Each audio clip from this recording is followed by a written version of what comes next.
गणतंत्र दिवस के मौके पर उत्तर प्रदेश के पूर्व मुख्यमंत्री एवं सपा प्रमुख अखिलेश यादव महाकुंभ में शामिल होने के लिए कल प्रयागराज पहुंचे। प्रयागराज पहुंचकर संगम की त्रिवेणी पर उन्होंने डुबकी लगाई।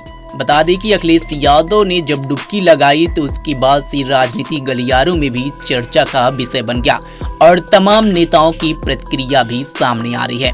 बता दें कि अखिलेश यादव संगम तट पर 11 बार डुबकी लगाई।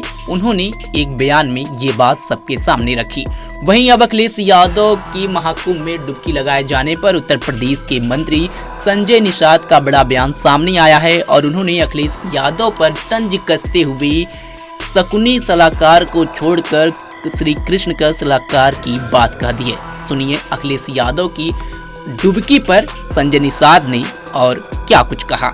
माननीय योगी जी के नेतृत्व में हम उसे सपने को साकार करने में कामयाब हो रहे हैं। फिर अर्थव्यवस्था जो खत्म हो चुकी थी वो फिर से हम 5वें नंबर से 3रे नंबर पर पहुंच रहे हैं। जो भारतीय संस्कृति नष्ट हो गई थी, जिसे लोग साबित करने के लिए न्यायालय में कितने साल होते थे, अब वो साबित ही नहीं करना पड़ा। ऑलरेडी पुरातत्व विभाग से साबित है, इतिहास में साबित है, धर्म में साबित है, पन्नों में साबित है, मौके पर पब्लिक में साबित है। निर्विवाद रूप से कोई विवाद न रहे, उसे फिर भारतीय संस्कृति को, भारत की भारतीयों को फिर से सौंपने के लिए, फिर से उसे पुनर्स्थापित करने के लिए, फिर से उसे व्यवस्थित करने के लिए, फिर से दुनिया में सम्मान दिलाने के लिए जो अवसर दिया माननीय मोदी जी के लिए, तो हम उनके तरफ से भी अवसर दिया है जनता ने। उसे आज के दिन में कहते हैं कि फिर से विश्वगुरु बन रहा, शिक्षा के क्षेत्र में, रोडवेज, रेलवेज, ये सब कुछ आज शुभ काम। ये जनता जनार्दन है, जज है। जनता ने अच्छा फैसला लिया 70 साल बाद, जो हम लोग उसको कामयाब उनके संस्थाओं कार्य, तो इसलिए आज के दिन में सब कुछ। महाकुंभ में अखिलेश यादव जी स्नान करने जा रहे हैं, आज क्या कहेंगे? मैं तो बधाई दूंगा कि कम से कम सलाहकार बदल लिया। नहीं तो शकुनी मामा थे तो रोज उल्टा ही होता था। आज कम से कम लगता है कि कृष्ण जैसे सलाहकार कोई मिल गया है, जो उस प्रयागराज की धरती, मतलब निषाद राज की धरती, उन लोगों को तो एक ईंट भी 70 साल में नहीं दिया था विपक्ष ने निषाद राज के किले पर। और सौभाग्यशाली हम लोगों ने जिस जो जंगल को काट के मंगल बनाया और 56 फुट की भगवान राम निषाद राज की मूर्ति लगी, वह स्वर्ग की भूमि है।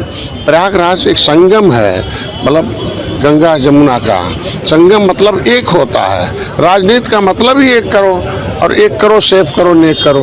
तो अगर उससे बढ़िया कौन स्थल हो सकता है? और जहाँ दुनिया के लोग सीखने आ रहे हो, तो हर राजनीति से परे उठकर हमें वहाँ जाकर दुनिया के लोगों का एक अभिवादन करने का अवसर है। माननीय अखिलेश जी अगर गए प्रयागराज जा रहे हैं तो मैं अपनी सरकार की तरफ से, अपनी पार्टी की तरफ से शुभकामनाएं देता हूं। मैंने अपील भी की थी कि प्रयागराज की धरती निषाद राज की धरती है, राजनीति से परे उठकर उस कम से कम निषाद राज के वंशजों का क्षेत्र है वहाँ आए और आगे उठाएं, और 18% आबादी निषाद राज के लोगों को नाराज न करें, बल्कि सम्मान के दृष्टिकोण से देखें। जो भी कुछ बोलने से पहले सोच विचार कर बोले और आए।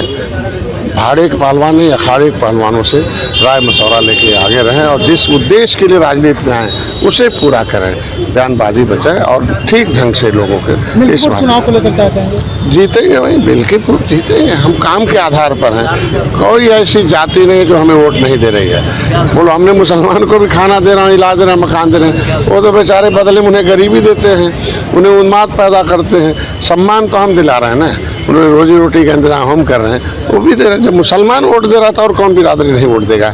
इसलिए सभी जाति धर्म के लोग मिलकर बिना भेदभाव के हम लोग विकास करें, उसी हिसाब से सब जाति को। मिर्जापुर चुनाव में बड़ा बदलाव होगा। अरे 2014 समाजवादी पार्टी जो कहती है उसका उल्टा ही होता है। बात समझ गया। आंशिक रूप से 2024 में थोड़ा सा हो गया था, लेकिन अब ऐसा थोड़ी है कि बबूल के नीचे आम मिल जाए तो अब बबूल आम फलेगा। वो एक बार हो गया है, वो अभी फिर जनता समझ गई है।